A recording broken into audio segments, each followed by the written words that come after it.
The unfaithful bride, Hosea and Gomer. The sun had barely risen over Samaria when the prophet Hosea heard the voice of the Lord. "Go, take to yourself a wife who will be unfaithful, for the land itself is unfaithful to me." Hosea trembled.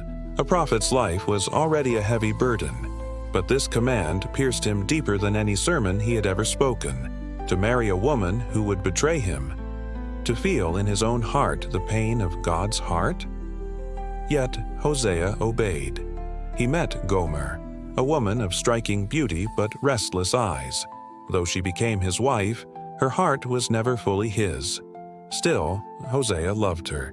He gave her a home, cherished her, and soon they had children, Jezreel, Lo-Ruhamah, and Lo-Ami. Each child bore a name of prophecy, warnings to Israel that they were drifting from their covenant with the Lord. But Hosea's home was filled with whispers of absence, late nights, vanishing coins, the perfume of strange men lingering in the air. Gomer's laughter grew distant, her embrace cold, and one day she was gone. She had left her husband. She had left her children. She had sold herself to the arms of other men, to the promises of pleasure and wealth. Hosea's bed lay empty, but worse, his heart ached with betrayal. Yet the Lord came again to Hosea. "Go, love your wife again, though she is loved by another and is an adulteress. Love her as I love Israel, though they turn to idols." So Hosea searched the alleys and markets of the city. He found Gomer at last, not radiant as when she first left him, but broken, enslaved, and shamed.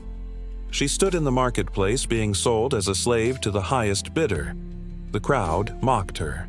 Men who once desired her now jeered at her downfall. But Hosea stepped forward. His voice rang out over the noise. "I will buy her." The price was costly, 15 shekels of silver and a measure of barley.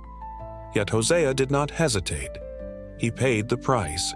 He covered her nakedness.